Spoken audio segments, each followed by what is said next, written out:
Respuesta inmune. En este capítulo veremos mecanismos de la respuesta inmune, la inflamación y la regulación de la respuesta inmune. Los mecanismos de la respuesta inmune estarán divididos en inmunidad innata e inmunidad adaptativa.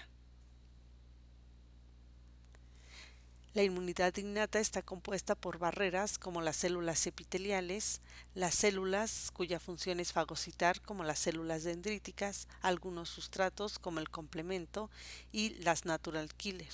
La respuesta inmune innata es la respuesta que se da en las primeras horas, de 0 a 12 horas.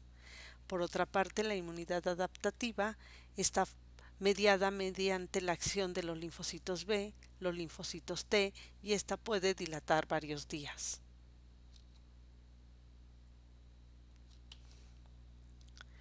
Como acabo de mencionar, las células del sistema inmune innato son aquellas que llevan a cabo fagocitosis. Tenemos a las células dendríticas, macrófagos, eosinófilos, neutrófilos y basófilos, mientras que las células del sistema inmune adquirido son los linfocitos B y los linfocitos T.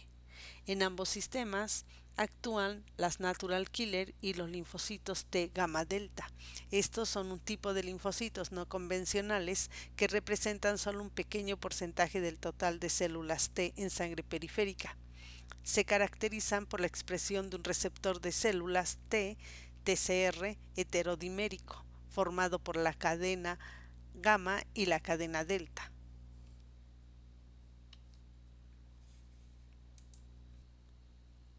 Con respecto a la especificidad, la inmunidad innata es específica para moléculas y patrones, mientras que la inmunidad adaptativa es altamente específica, incluso discrimina diferencias mínimas en la estructura molecular. Reconoce detalles de la estructura microbiana o no microbiana con alta especificidad. Con respecto a la diversidad, la inmunidad innata está formada por un número limitado de receptores codificados por la línea germinal, mientras que la inmunidad adaptativa es altamente diversa, un número enorme de receptores que surgen por recombinación genética de los genes que codifican receptores. Con respecto a la memoria, en la inmunidad innata no existe, mientras que en la inmunidad adaptativa la memoria persiste. La respuesta a la infección ulterior es más rápida y de mayor magnitud.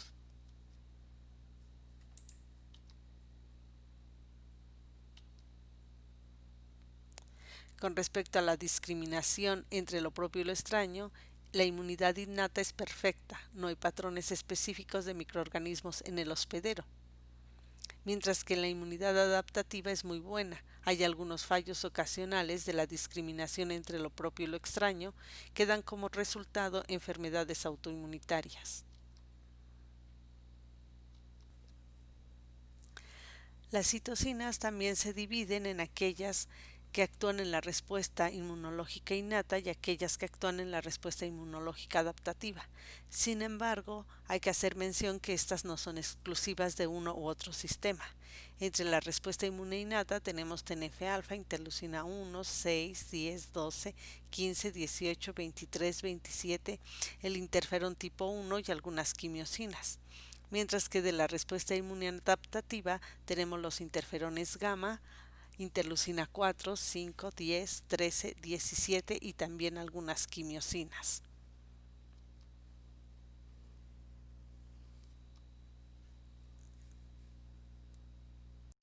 El sistema inmune innato es el más ancestral desde el punto de vista evolutivo y es compartido por el resto de los seres vivos, tanto del reino animal como vegetal. Es un mecanismo de defensa inespecífico, por lo tanto reconoce y responde a los patógenos de forma genérica y su respuesta no mejora con la exposición repetida a la infección. Su función principal es la de generar una respuesta defensiva inmediata frente a la infección y constituye por lo tanto la primera línea de defensa frente al patógeno. El componente más básico del sistema inmune innato lo conforman las barreras físicas y químicas, que impiden el acceso de los microorganismos al organismo. También está conformado por una defensa interna que principalmente está formada por los fagocitos, como ya habíamos mencionado. Estas barreras físicas y químicas son la primera línea de defensa. Así tenemos que, por ejemplo, la piel contiene péptidos antimicrobianos y ácidos grasos. La boca y en algunas partes superiores del tubo digestivo se encuentran enzimas, péptidos antimicrobianos y desprendimiento de la superficie por flujo direccional de líquido hacia el estómago. En el estómago, el bajo pH, las enzimas digestivas, péptidos antimicrobianos, flujo de líquido hacia el intestino. En el intestino delgado, enzimas digestivas, péptidos antimicrobianos, flujo de líquido hacia el intestino grueso. En el intestino grueso, competencia de la flora intestinal normal con los microorganismos invasores y expulsión de líquido y heces por el recto. En las vías respiratorias y en los pulmones hay un barrido de moco por los cilios hacia afuera, expulsión de moco por la tos y macrófagos en el alvéolo pulmonar. La piel, recordemos, está formado por tres extractos, entre ellos la epidermis y la dermis. La epidermis está formada por queratinocitos, los cuales contienen esta lámina basal, la cual impide el paso de microorganismos desde la epidermis hacia la dermis. Además contiene células de Langerhans y linfocitos intraepiteliales. Por otra parte, la dermis, a pesar de ser laxa, retiene a los microorganismos debido a que contiene células linfocíticas innatas, mastocitos, macrófagos, linfocitos TCD4 y células dendríticas dérmicas. Las mucosas son una barrera física del sistema inmune innato debido a que están formadas por células calciformes cuya función es formar moco y este moco impide la unión de microorganismos al epitelio. Además, el tejido linfoide asociado a mucosas está formada por células M. Estas células M tienen como función dejar transitar a los microbios para que se pongan en contacto con linfocitos B, linfocitos T y células dendríticas. Recordemos que el tejido linfoide asociado a mucosas está formado por el tejido linfoide asociado a nasofaringe, asociado a bronquios y asociado al tubo digestivo.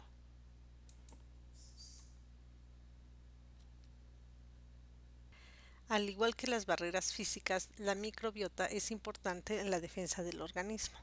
Como ya vimos, la microbiota humana corresponde al conjunto de microorganismos que han colonizado al cuerpo y con los que cohabita, principalmente bacterias, pero también los hay virus, hongos, levaduras y protozoarios.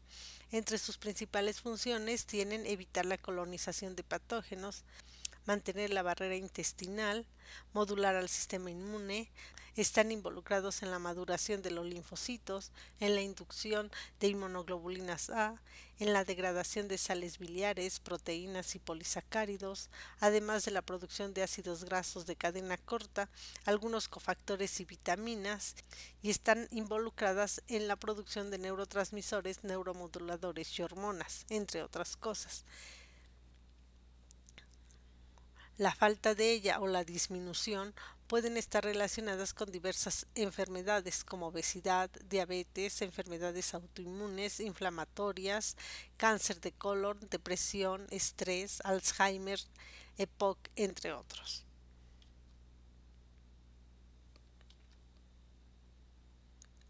El componente celular del sistema inmune innato lo conforman las células que realizan fagocitosis, que como ustedes saben son los granulocitos y los no granulocitos. De estos, los no granulocitos además tienen la función de presentar a la célula a las células T.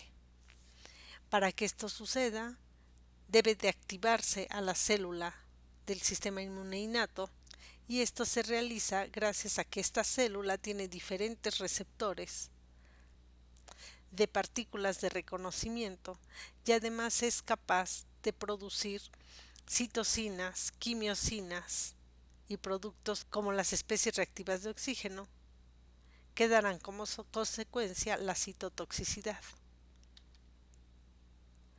Recordemos que los patrones asociados a patógenos o a daños son reconocidos por receptores a través de la opsonización o por receptores que se encuentran en la membrana o en el citoplasma.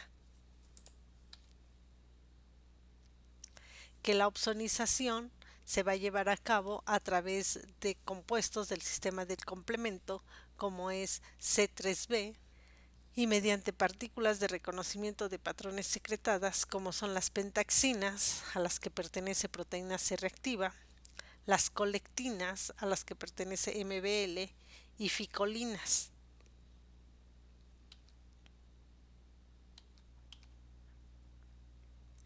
Y que existen receptores diferentes tanto en membrana como citosólicos, que van a reconocer a los patrones asociados a patógenos o daño.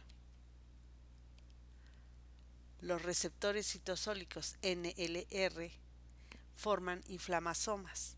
Un inflamasoma representa un complejo de alto peso molecular que activa las caspasas inflamatorias y activa a una familia de citocinas. Se han descrito varios inflamasomas y hasta ahora estaban definidos por la proteína NLR. La composición exacta del inflamasoma depende del activador que inicia el ensamblaje. Así, por ejemplo, tanto los DAMs como los PAMs pueden iniciar la generación de especies reactivas de oxígeno, y estas especies reactivas de oxígeno iniciar una vía dependiente que forma un complejo con NLRP3 y caspasa 1 que tienen como finalidad activar a interleucina 1 beta y también pueden activar a interleucina 18. Actualmente se han reportado otros inflamasomas formados por otros receptores como AIM2.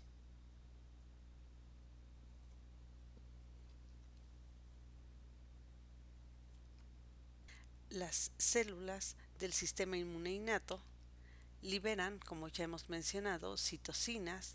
Aquí vemos otra clasificación en interleucinas, interferones, factores de necrosis tumoral, factores de crecimiento, factores estimuladores de colonias y citoquinas. También las células del sistema inmune liberan especies reactivas de oxígeno como radicales de hidroxilo, peróxido de hidrógeno, anión superóxido, oxígeno simple, óxido nítrico, peróxidos, simoquinonas y ozono. Las células del sistema inmune innato liberan enzimas como mieloperoxidasas, nicotina adenindifosfato oxidasas, lisocimas, péptidos antimicrobianos como las defensinas, lactoferrinas y varias proteasas como elastasas, colagenasas, gelatinasas y catepsinas. Las células del sistema inmune innato llevan el proceso de migración. Recordemos que este inicia gracias a que se presenta éstasis y que el proceso tiene las fases de marginación, rodamiento, activación de las integrinas, adhesión estable y transmigración endotelial o diapedesis. La principal función de las células del sistema inmune innato es realizar la fagocitosis, la cual hemos dividido para su estudio en reconocimiento y fijación, endocitosis, lisis celular y exocitosis de las partículas residuales.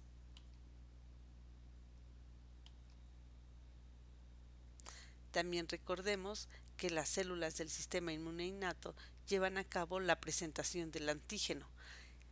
Esto gracias a que en las membranas tienen al complejo mayor de histocompatibilidad y por lo tanto con este complejo pueden presentar al antígeno a los linfocitos T. También recordemos que la síntesis del complejo mayor de histocompatibilidad tipo 1 y tipo 2 es diferente, que para el tipo 1 se necesita además otra proteína llamada microglobulina beta 2, que para el ensamblaje del complejo mayor de histocompatibilidad tipo 1 se necesita a calnexina y a una proteína llamada TAPA, mientras que para el complejo mayor de histocompatibilidad tipo 2 se necesita a otra molécula llamada Li. Que las proteínas que presenta el complejo mayor de histocompatibilidad tipo 1 son endógenas, mientras que las que presenta el tipo 2 son exógenas.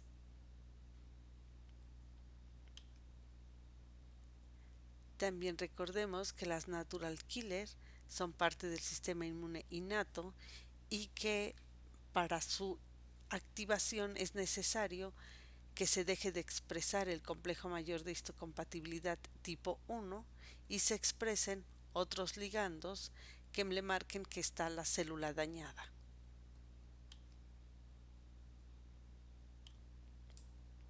Los patógenos han desarrollado estrategias por medio de mutaciones que les permite evadir en muchos casos nuestro sistema de defensa innato. Esto ocurre, por ejemplo, con las bacterias que alteran la conformación de su estructura exterior para evitar la activación del complemento, por lo que el organismo tuvo la necesidad de diseñar mecanismos de defensa dirigidos individualmente contra cada uno de los patógenos. Estos mecanismos son llamados mecanismos del sistema inmunitario adquirido. Para su estudio se ha dividido en inmunidad celular e inmunidad humoral. En la inmunidad celular están involucrados los linfocitos T, mientras que en la inmunidad humoral los linfocitos B. Cuando se activa la inmunidad adaptativa, se adquiere memoria, es decir, va a haber un recuerdo del contacto previo con el antígeno para que en un segundo encuentro pueda responder de forma mejor y con mayor rapidez al patógeno. Bajo este criterio se asienta la ciencia de la vacunología. La inmunidad celular se basa en que la célula presentadora del antígeno procesará y presentará el antígeno a las células nativas CD4 y CD8. A CD4, recordemos, lo presentará el complejo mayor de histocompatibilidad tipo 2 y a CD8 el tipo 1. Una vez presentado el antígeno, los linfocitos sufrirán activación, expansión clonal y diferenciación. Esto dependerá de los receptores de citocinas que sean activados. Recordemos que esto depende de diferentes vías de señalización a través de diferentes estados, dándose la subpoblación de linfocitos TH y que el linfocito CD8, una vez activado, liberará granzimas y perforinas, así como expresará algunos receptores FAST, todo esto involucrado con la apoptosis.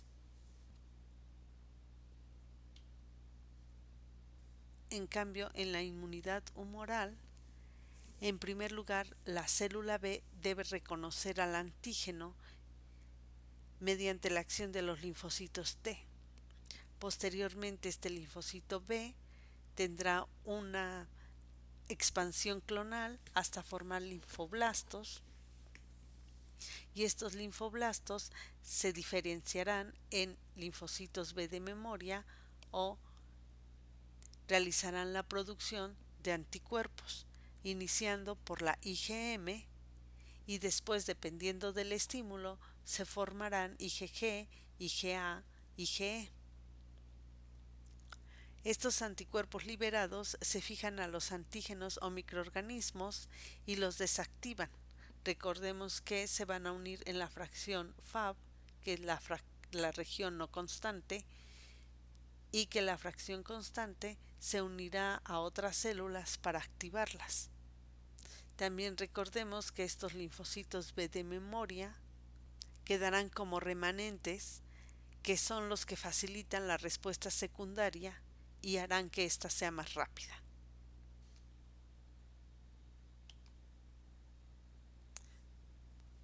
Aquí vemos nuevamente la respuesta humoral y la respuesta celular. En la respuesta humoral están involucradas las células B, que se van a transformar en células plasmáticas, las cuales liberan anticuerpos, y estos anticuerpos van a opsonizar al antígeno. Si la producción de estos anticuerpos es debida al reconocimiento de un antígeno por primera vez, es una respuesta primaria. Las células plasmáticas que los liberan se formaron después del contacto por primera vez de una célula B nativa con el antígeno aproximadamente a los 7 días posteriores a este contacto. La vida media de estas células plasmáticas es corta y son productoras de anticuerpos IgM Posterior a estos 7 días, las células plasmáticas desarrolladas tendrán ya una vida más larga y posterior a más de 30 días podrán formarse células B de memoria. Si posteriormente hay un segundo contacto con este mismo antígeno, estas células B de memoria se activarán más rápidamente, clonándose y formando células plasmáticas en menos de 3 días, como vemos en la figura.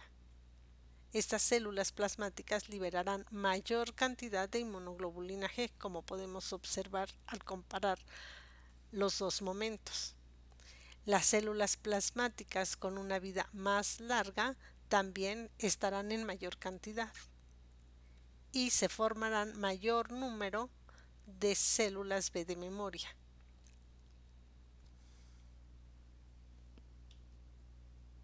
Por lo tanto, en la respuesta inmune adaptativa se forman los anticuerpos específicos necesarios para mediar la opsonización. Y juegan un papel importante el complejo mayor de histocompatibilidad, así como los TCR y coadyuvantes CD, para la unión adecuada de las células presentadoras del antígeno con los linfocitos T. La activación de las células del sistema inmune adaptativo se llevará a cabo en el ganglio linfático. En este lugar es donde las células presentadoras del antígeno presentarán, valga la redundancia, al antígeno a los linfocitos T nativos. Estos madurarán hacia linfocitos TH, los cuales viajarán a través de los vasos linfáticos eferentes hacia el lugar de inflamación para dar la respuesta inmunológica, concluyendo con la apoptosis celular.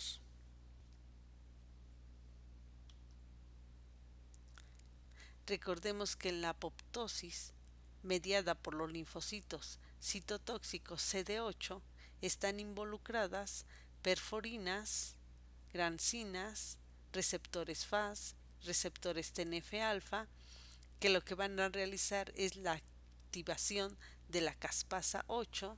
Aquí tenemos como de procaspasa 8 cuando se acerca el linfocito citotóxico y se une con los receptores, en este ejemplo el FAS, ¿sí?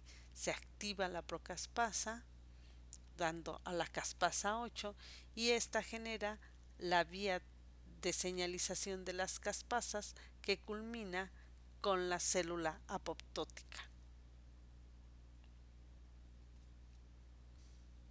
Durante la respuesta inmune se dará el proceso de inflamación. La inflamación es el efecto o acción de inflamar o inflamarse. Esta es una alteración patológica en una parte cualquiera del organismo caracterizada por trastornos de la circulación de la sangre y frecuentemente por aumento de calor, enrojecimiento, hinchazón y dolor, de acuerdo con la RAE. Existen diferentes mediadores de la inflamación. Estos mediadores de inflamación se pueden dividir en aquellos liberados por las células del sistema inmune y aquellos liberados por el hepatocito. Entre los liberados por las células tenemos histaminas, serotoninas, enzimas lisosomales, así como prostaglandinas, leucotrienos, factores activadores de plaqueta, especies reactivas de oxígeno, óxido nítrico, citocinas, y entre los formados en el hígado está el sistema cininas y el de coagulación, así como las proteínas del complemento. Las aminas son compuestos químicos orgánicos que se consideran como derivados del amoníaco y resultan de la sustitución de uno o varios de los hidrógenos de la molécula de amoníaco por otros sustituyentes o radicales. Entre estas aminas tenemos a la histamina y la serotonina. Recordemos que la histamina, al unirse a su receptor H3, va a generar una vía de señalización que va a activar al ácido araquidónico. Este ácido araquidónico es derivado del ácido linoleico. Mediante esta vía de señalización, el ácido araquidónico es sustrato de las enzimas lipoxigenasa, ciclooxigenasa y el complejo P450. También recordemos que el efecto fisiológico generado es un efecto fisiológico contrario, por lo cual los basófilos son llamados bolsas suicidas, ya que al liberarse grandes cantidades del contenido de estos gránulos durante un choque anafiláctico puede ocasionar la muerte de un individuo. El ácido araquidónico es convertido en leucotrienos por las lipoxigenasas. Los leucotrienos reciben su nombre debido a que son aislados originalmente de leucocitos. Los leucotrienos son constrictores extremadamente potentes de la musculatura lisa y son mediadores lipídicos con acción parácrina que intervienen en procesos inflamatorios e inmunológicos. El ácido araquidónico es convertido mediante el citocromo P450 en derivados epoxilados, por ejemplo, los ácidos epoxieicosanoicos, y derivados hidroxilados como los ácidos 5-hidroperoxieicosanotetraenoico, que se reduce espontáneamente a 5-hidroxieicosanotetraenoico. Estos son convertidos lentamente a leucotrienos. El ácido araquidónico, por otra parte, es convertido en prostaglandinas y tromboxanos por las ciclooxigenasas 1 y 2. La generación del dolor por prostaglandina se debe a la activación de receptores de prostaglandina que estimulan a la proteína GS, que promueve la producción de AMP cíclico como segundo mensajero y que provoca la disminución del umbral en terminaciones nociceptivas periféricas a estímulos físicos, químicos y hormonales. A diferencia de los leucotrienos y de las prostaglandinas, las lipoxinas son inhibidores de la inflamación. Por otra parte, los tromboxanos, el tromboxano A2, principal tromboxano in vivo, es sintetizado por las plaquetas cuando éstas son activadas con otros compuestos agregantes. La 5-hidroxitriptamina o serotonina es otra amina neurotransmisora que se sintetiza a partir de la transformación del aminoácido triptófano. Se le encuentra en plantas y animales, interviniendo en muchos procesos fisiológicos. La serotonina forma parte del cuarteto de la felicidad, conformado además por endorfinas, dopamina y oxitocina, debido a que participa en los mecanismos que rigen la ansiedad, el miedo, la angustia y la agresividad. Además de que interviene en la regulación de la melatonina, proteína cuya función es regular el ritmo cardíaco y el sueño. Además, las plaquetas, al contacto con el endotelio lesionado, conduce a la liberación de factores como trombina y tromboxanos, que provocan la agregación plaquetaria y la liberación de la serotonina. La serotonina también favorece la agregación plaquetaria y produce vasoconstricción. Además, la serotonina ha sido implicada en la síntesis y la liberación de diversas interleucinas en las células del sistema inmune, con lo cual se dará su activación.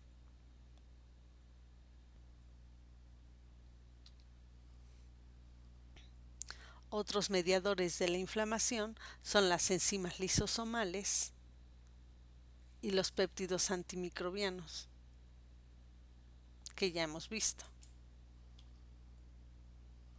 Otro mediador de la inflamación es el factor activador de plaquetas, también conocido como PAF. Este es un mediador bioquímico que actúa como activador de fosfolípidos y es mediador de muchas funciones de los leucocitos, incluyendo agregación plaquetaria, degranulación, inflamación y anafilaxis. Está implicado en cambios en la permeabilidad vascular, el estallido oxidativo, la quimiotaxis de los leucocitos, así como el aumento del metabolismo de ácido araquidónico y la fagocitosis. Y aquí podemos ver la vía de señalización a través de la cual está implicada con la liberación del ácido araquidónico, la liberación de calcio para la quimiotaxis. Otro mediador de la inflamación son las especies reactivas de oxígeno,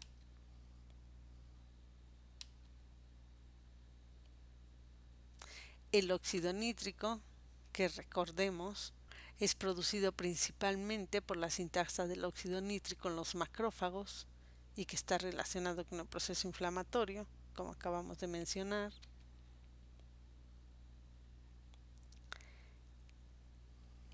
Otros mediadores de la inflamación son las citocinas proinflamatorias como TNF-alfa, interleucina 1 beta, 6, 8, 12, interferón gamma, factor inhibidor de la migración de macrófagos, proteínas del grupo 1 de alta movilidad y quimiosinas. Su contraparte son las antiinflamatorias interleucina 4, 6, 10 y 13, así como el interferón alfa, factores estimulantes de colonia granulocíticas y algunas quimiosinas. Otro mediador de la inflamación son las cininas, entre ellas bradicinina, la cual, al unirse a su receptor, genera una vía de señalización, liberando diversos mediadores de la inflamación como óxido nítrico, prostaglandinas y el factor hiperpolarizante derivado del endotelio.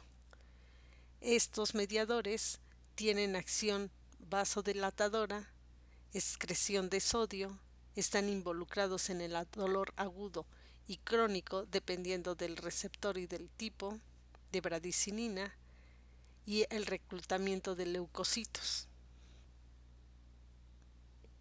Otro mediador de la inflamación son diversas moléculas involucradas en el sistema de coagulación. Por parte de la cascada de las cininas activadas por el factor 8 está la bradicinina que acabamos de ver. Por parte de la cascada de coagulación están la trombina y el fibrinógeno, que son considerados proinflamatorios, así como la plasmina, que inicia una cascada del complemento a través de C3 convertido en C3A, el cual también es un mediador de la inflamación. Aquí vemos por parte del complemento C3A induce la inflamación, al igual que C5A.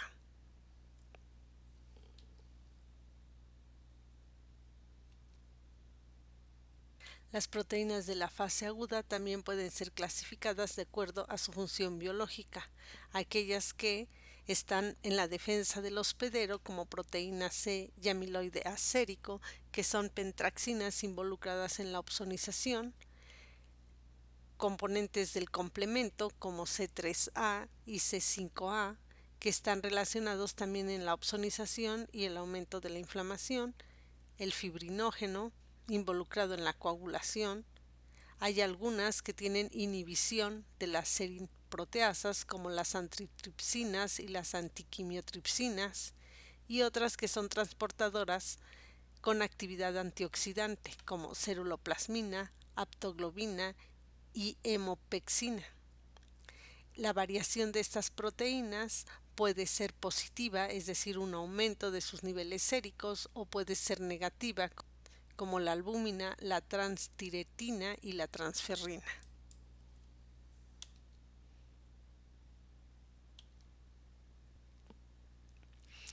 Los signos cardinales de la inflamación fueron descritos desde el siglo I después de Cristo por Cornelio Celsus, siendo el rubor, el tumor, el calor y el dolor.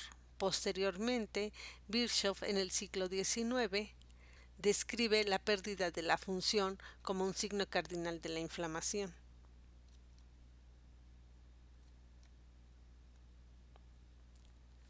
Aquí podemos ver la fisiopatología de estos signos. Teniendo un daño tisular, puede haber una recuperación o puede haber una pérdida de la función, una ruptura del endotelio. Esta ruptura del endotelio llevará a la liberación de fosfolípidos de membrana, biosíntesis de prostaglandinas y otros mediadores químicos relacionados con el dolor. Por otra parte, el daño tisular puede causar una vasoconstricción inicial con isquemia que va a dar la palidez. Posteriormente se dará una vasodilatación con una hiperemia, lo cual va a dar el calor, un aumento de la presión hidrostática con un aumento de la permeabilidad, lo cual dará un exudado, al igual que liberación de eritrocitos y electrolitos y agua que están relacionados con el exudado, o se podrá presentar un edema que formará una tumoración. El exudado también puede dar la tumoración.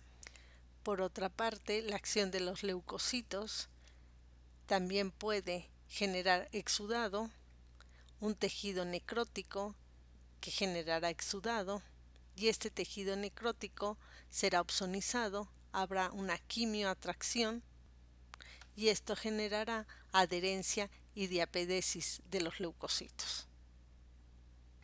La vasodilatación generará aumento de la permeabilidad de la microvasculatura, éstasis y acúmulo de neutrófilos en el endotelio. La vasodilatación es consecuencia de la liberación de aminas como la histamina y un aumento del flujo sanguíneo. Este aumento del flujo sanguíneo va acompañado de migración de neutrófilos y una extravasación de proteínas plasmáticas, lo que ocasiona el edema. La vasodilatación tendrá como consecuencia un aumento de la presión hidrostática y una disminución de la presión osmótica, por lo que se dará una liberación de líquido. Si este desequilibrio continúa, habrá un aumento del espacio interendotelial con pérdida de proteínas y fluidos que culminarán en éstasis, lo cual originará marginación, rodamiento, activación de las integrinas, una adhesión estable de los leucocitos para finalmente realizarse transmigración endotelial o diapedesis, con el consecuente aumento de quimiosinas que colaborarán a la adhesión estable de los leucocitos y mayor transmigración. La quimiotaxis puede ser inducida por componentes exógenos como N-formilmetionina o lípidos oxidados, o puede ser inducida de manera endógena, como por ejemplo por C3A y C5A, leucotrienos y quimiosinas. Recordemos que la quimiotaxis se realiza por una vía de señalización a través de la proteína G, aumento del calcio citosólico, polimerización de actina, contracción y movimiento.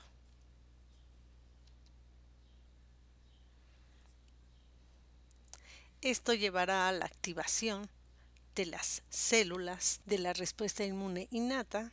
Esto tendrá como consecuencia un acúmulo de neutrófilos en el endotelio y aumento de la migración de estos, lo que dará como consecuencia un aumento de la fagocitosis. Por lo tanto, se dará presentación de patrones de patógenos o de daño a los linfocitos T, los cuales, al ser activados, realizarán una expansión clonal y una diferenciación celular, con lo cual iniciarán la respuesta inmune adaptativa.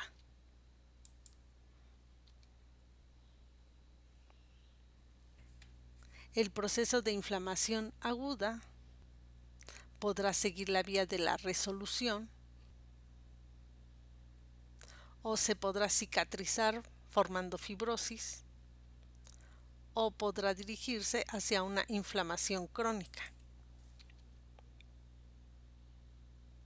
Hay diferentes patrones morfológicos de la inflamación.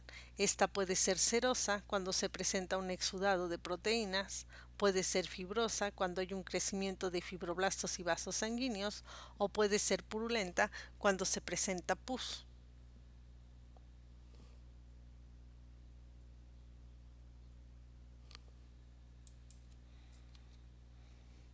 La pus está compuesta principalmente por linfa, leucocitos, muertos o vivos, y también está compuesta por microorganismos, fibrina y restos de tejido dañado, así como sangre o líquidos corporales, según el sitio donde ésta se produzca. Mientras que una conclusión de la inflamación se da debido a que los leucocitos tienen ciclos breves de vida, se degradan los mediadores de la inflamación y se activan mecanismos antiinflamatorios, dándose la resolución y con eso la regeneración de las células sobrevivientes y reparación del tejido. La inflamación aguda puede derivar en cicatrización. La cicatrización es la reparación de una herida con tejido fibroso mediante un proceso biológico complejo resultado de movimiento, división y síntesis proteica celular, la cual genera un producto final de tejido no funcional denominado cicatriz, todo con la finalidad de reparar el tejido lesionado. En este proceso se lleva a cabo angiogénesis, depósito de tejido conjuntivo y remodelación del tejido conjuntivo. Estos procesos no tienen límites precisos, ya que ocurren de manera simultánea y continua. La angiogénesis es un proceso fisiológico que consiste en la formación de vasos sanguíneos nuevos a partir de los vasos sanguíneos preexistentes, como podemos ver en la figura A. Las células endoteliales recubren el interior de los vasos sanguíneos, constituyendo el endotelio, actualmente considerado como un órgano muy activo e implicado en la regulación del tono vascular, el tráfico de células sanguíneas, el equilibrio homeostático, la permeabilidad, la proliferación, la supervivencia y la respuesta inmunitaria, tanto adaptativa como innata, por lo que las células progenitoras del endotelio han demostrado ser fundamentales para la reparación del daño endotelial en tejido isquémico. Sin embargo, este efecto parece depender de características del ejercicio, como la duración y la intensidad de este.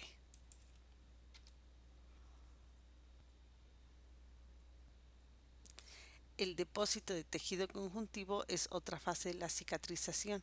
Esta depende de la migración de los fibroblastos, depósito de proteínas de la matriz extracelular y el factor transformador de crecimiento beta, para posteriormente realizarse la remodelación del tejido conjuntivo mediante metaloproteinasas de la matriz extracelular y moléculas de adhesión intercelular.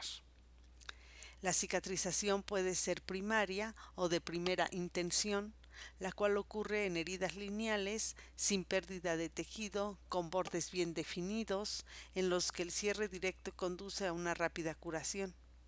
La cicatrización secundaria o por segunda intención se presenta cuando hay pérdida de tejido y los bordes están separados, lo que deriva en una herida abierta cuya brecha se llena de tejido granular y mediante la contracción y la epitelización se logra el cierre de la herida en un tiempo prolongado. La cicatrización terciaria o por tercera intención se presenta cuando existen las condiciones de segunda intención, con la diferencia que un cirujano manipula el proceso para ocluir la zona mediante el uso de puntos de contención, injertos o colgajos, con la finalidad de redireccionar el proceso de cicatrización a una cicatrización primaria. Durante la cicatrización, los polimorfonucleares y los macrófagos son los que atraen a los fibroblastos, que se encargan de formar la matriz extracelular y la síntesis y degradación del colágeno. Recordemos que el colágeno es una proteína formada por una triple cadena de tropocolágenos y que para la síntesis de esta glucoproteína es necesaria la presencia de vitamina C. Además, esta proteína confiere gran fuerza tensil. Una fibra de 1 milímetro de diámetro resiste hasta 10 kilogramos de peso. La fase de remodelación se caracteriza por el depósito de este colágeno en las heridas sobre una estructura de proteoglucanos y glicosaminoglicanos.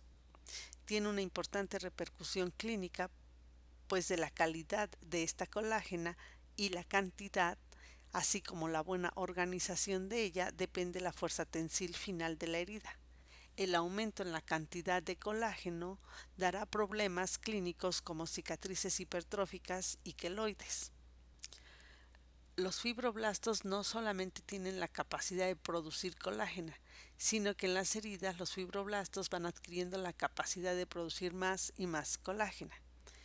Una de las principales diferencias de la cicatrización con respecto a la piel sana es la organización de la colágena. En la piel que no ha sido traumatizada, esta colágena es de tipo 1 y está arreglada en forma de malla con fuertes uniones intermoleculares, expresando así una fuerza tensil importante, mientras que en la piel lesionada, la colágena inicial es de tipo 3. Esta está arreglada con finos filamentos paralelos a la piel, que después se van engrosando y alineando a lo largo de los puntos de tensión de la herida. Esto hace que la fuerza tensil adquirida sea aproximadamente solo el 80% que podría tener la piel sana. La apariencia de la cicatriz al final de esta fase normalmente debería de ser una cicatriz plana, no eritematosa y muy resistente.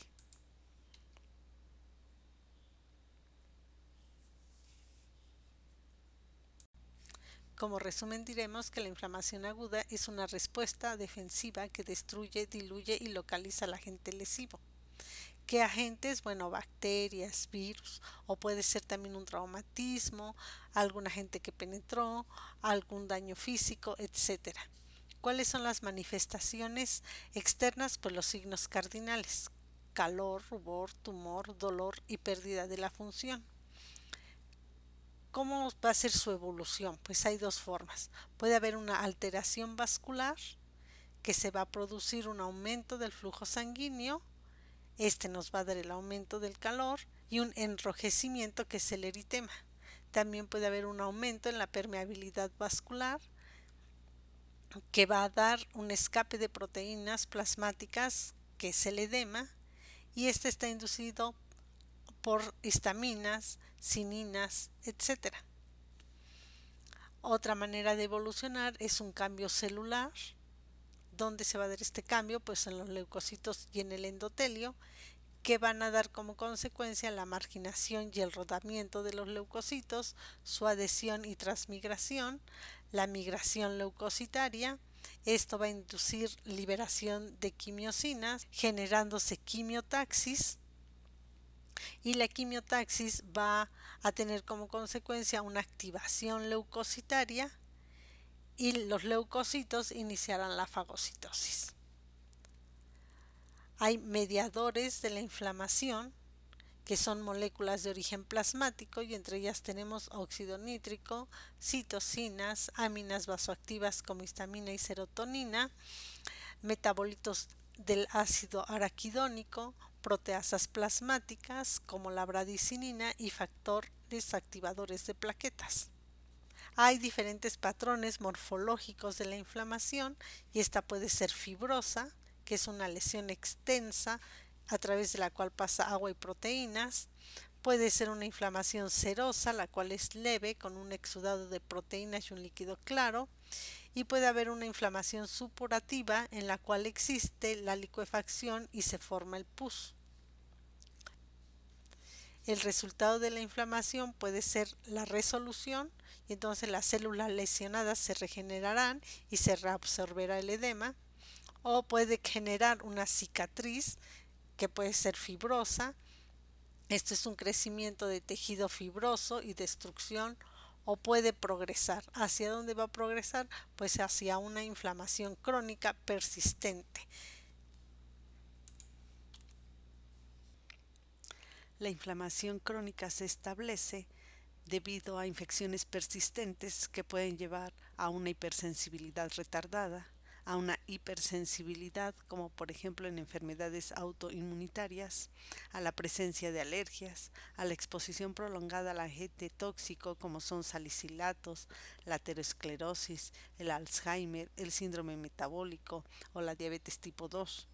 También puede deberse a que exista una mala perfusión y también está relacionada al estado nutricio del paciente. El mecanismo es a través de un infiltrado de mononucleares, macrófagos, linfocitos y células plasmáticas que van a ocasionar destrucción del tejido y que pueden llevar solo a un intento de curación donde va a haber una proliferación celular y de tejido cicatrizante. Una inflamación crónica puede llevar a anomalías de la reparación, las cuales consisten en formación inadecuada del tejido de granulación, dando una dehiscencia o producción de úlceras.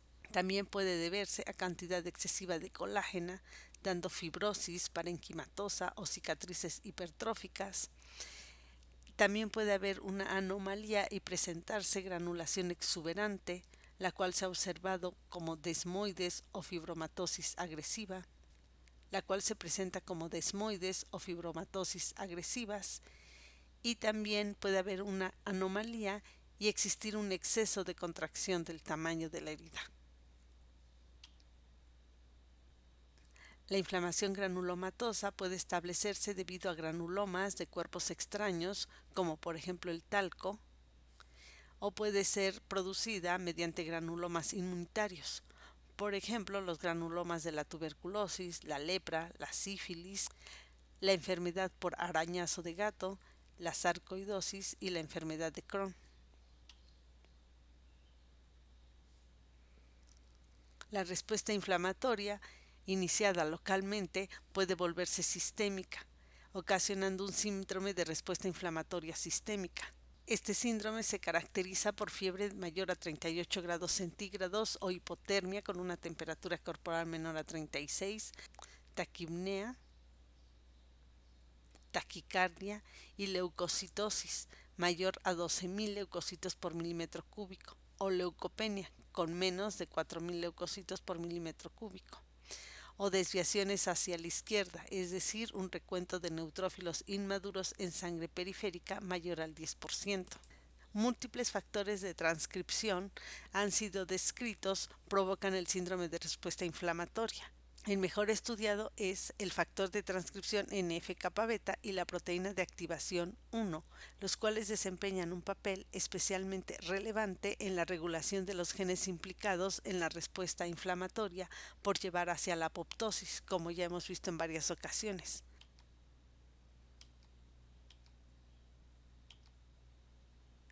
A continuación veremos algunos mecanismos que regulan la respuesta inmune.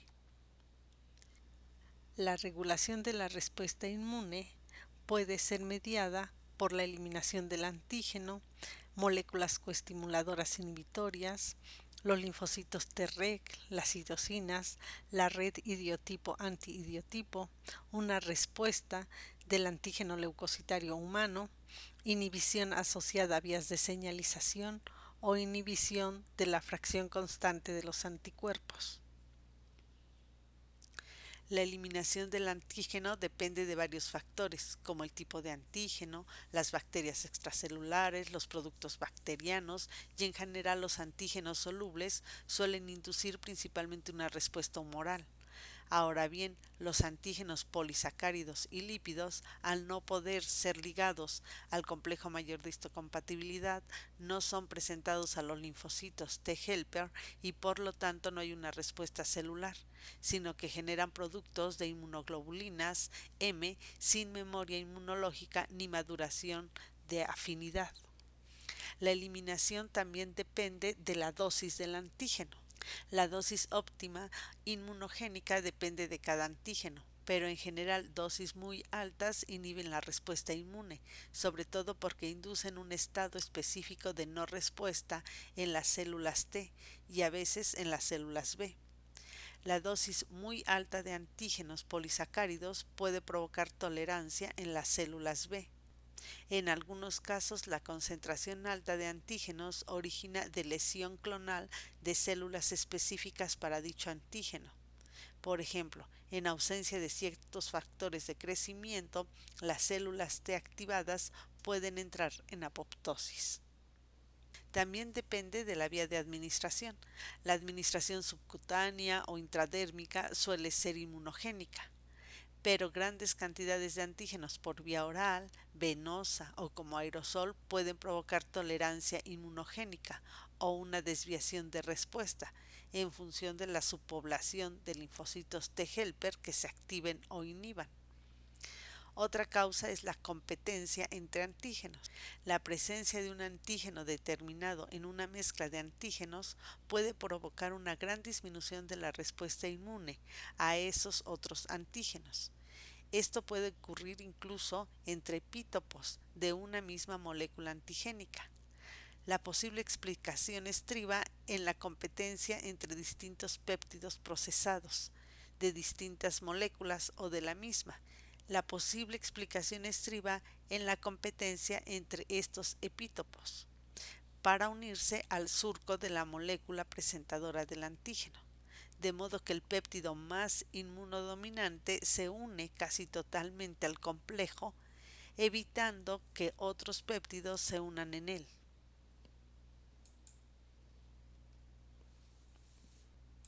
La regulación también se puede realizar mediante moléculas coestimuladoras inhibitorias como el antígeno citotóxico del linfocito T4. Para la proliferación de linfocitos T, primero el linfocito T reconoce al antígeno presentado por la célula presentadora del antígeno y esto provoca que se exprese una molécula CD40. Esta molécula posteriormente se une con su ligando CD40, lo que provoca que el coestimulador B7 se una a su receptor CD28 y con esto se estimula la proliferación y la diferenciación de los linfocitos T.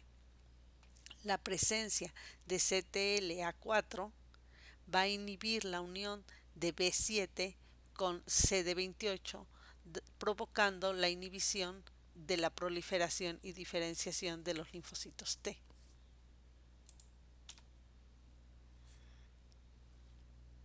Los linfocitos T reguladores o linfocitos T supresores son una subpoblación especializada de linfocitos T que actúa suprimiendo la activación del sistema inmunitario, manteniendo así la homeostasis de este sistema y favoreciendo la tolerancia hacia autoantígenos.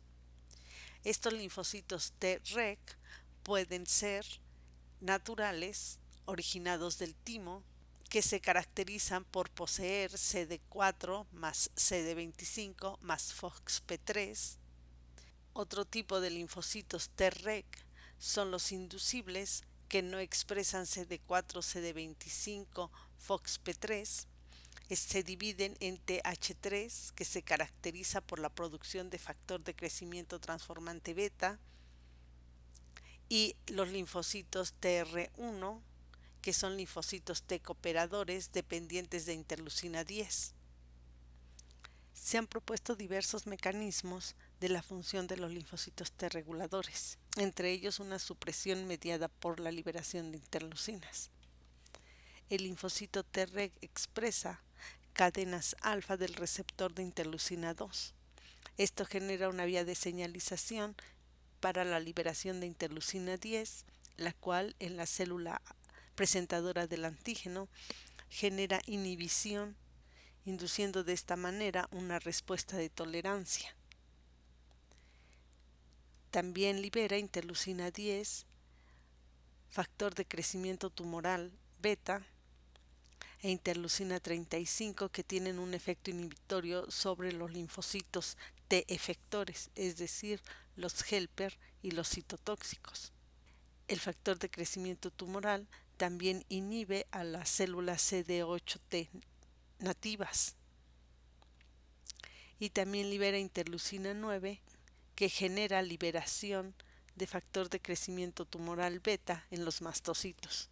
Otra vía de supresión que se ha propuesto generan los linfocitos T-reg es a través de la liberación de perforinas, grancinas y expresión de receptores de la muerte como Fas-L, que van a generar la apoptosis en los linfocitos CD8 nativos, en las células T efectoras y en las células presentadoras del antígeno. Otra vía propuesta es mediante el contacto directo de los linfocitos T reguladores con los T efectores.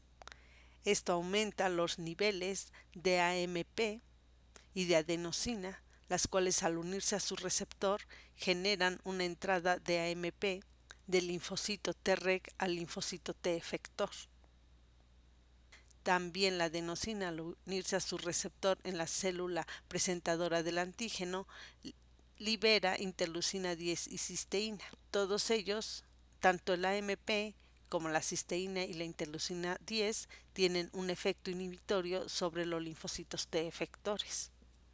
Finalmente, también se ha propuesto que los linfocitos T reguladores expresan ligandos de unión al complejo mayor de histocompatibilidad tipo 2, así como expresan algunas moléculas inhibitorias como CTLA4, lo cual genera que la célula presentadora del antígeno se una con el linfocito Treg en lugar de unirse con el linfocito T efector y por lo tanto no presente al antígeno a este linfocito. Y con esto se inhiba la activación de los linfocitos T efectores.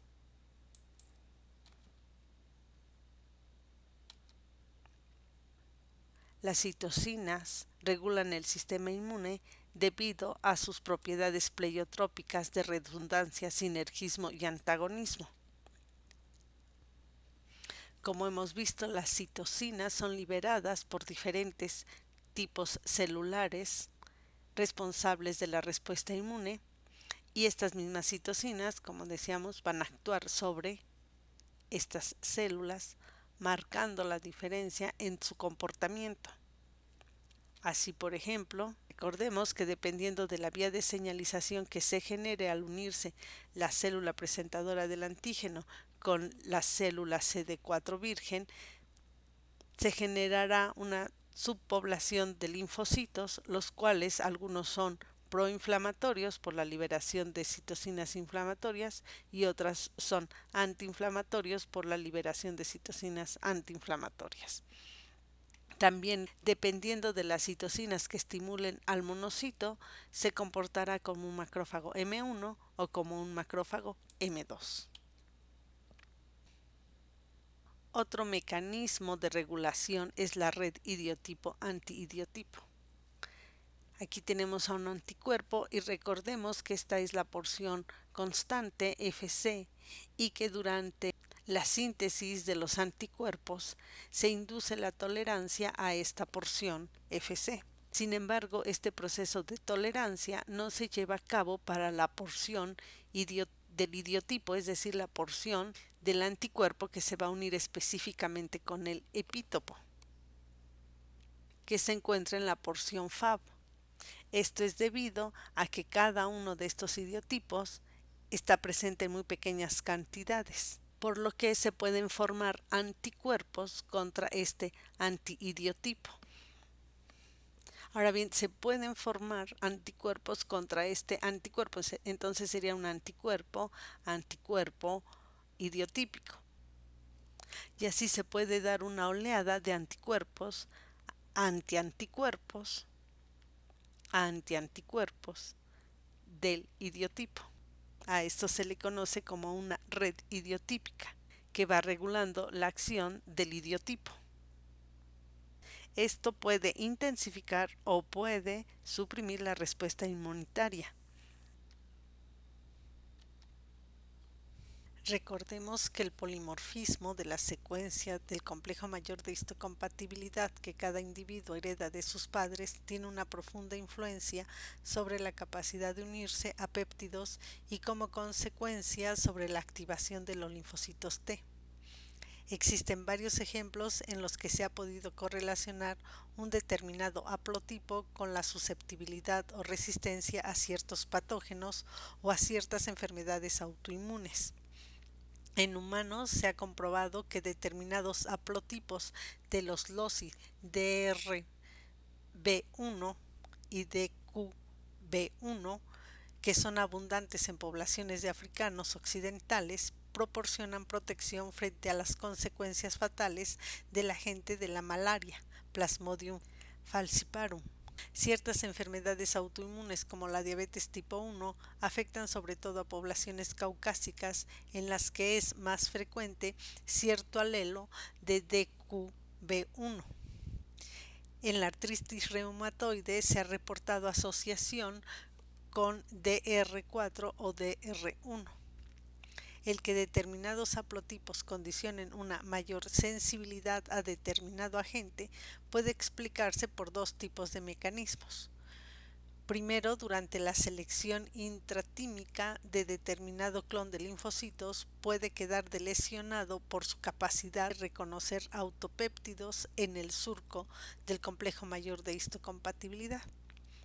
Luego, en la vida adulta, ciertos péptidos del patógeno resultan ser parecidos a los autopéptidos, por lo que no podrán ser presentados ni servir para activar los linfocitos T. También recordemos que la inhibición de los linfocitos natural killer dependen de la expresión del complejo mayor de histocompatibilidad de clase 1. También la inhibición puede estar asociada a las diferentes vías de señalización que, como ya hemos visto, se activan dentro de las células del sistema inmune.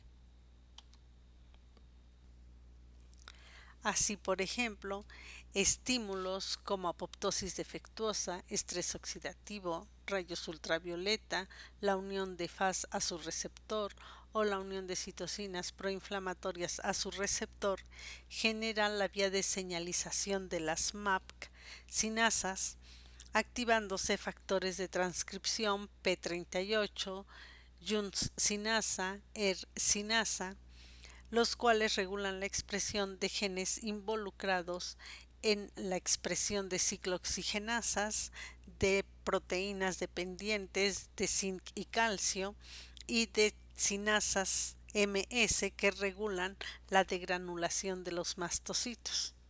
Además, la respuesta puede ser apoptosis, inflamación, proliferación y producción de citocinas. Esta vía está regulada por DUSP, que es una familia de genes de fosfatasas con especificidad dual, que están involucradas en la supresión de la respuesta a la vía de señalización de las citocinas. Otro ejemplo, aquí tenemos que el estímulo es interleucina 1 y TNF-alfa al unirse a su receptor o antígenos al unirse al receptor de los linfocitos B y la activación de fosfatidil inositol 3 quinasa por el CD19. Esto va a generar la vía de señalización SIC-BTK, activándose los factores de transcripción P38, ERK sinasa y NF-kappa beta, que regulan la expresión de genes que están involucrados en el transporte de calcio, la apoptosis, la reorganización del citoesqueleto, la fagocitosis, la supervivencia y la producción de citocinas.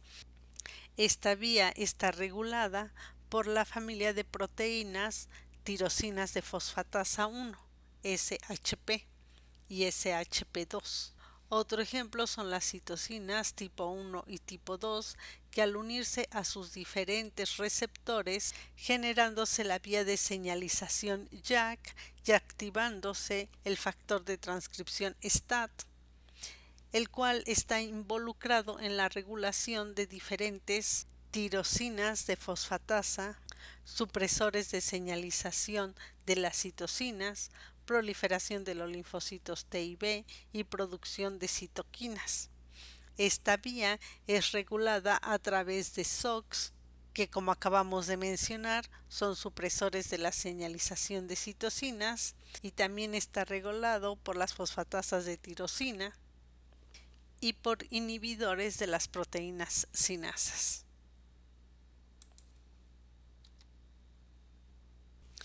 Otro ejemplo es el estímulo que se genera por la unión de la fracción constante del anticuerpo con sus receptores, que generan vías de señalización a través de SIC y fosfatidil-inositol-sinasa para la activación de factores de transcripción como ERK y P38, que darán como consecuencia la proliferación celular, y para la activación de fosfatidil-inositol 3-fosfato para la liberación de calcio, siendo esta vía regulada por las fosfatasas de tirosina.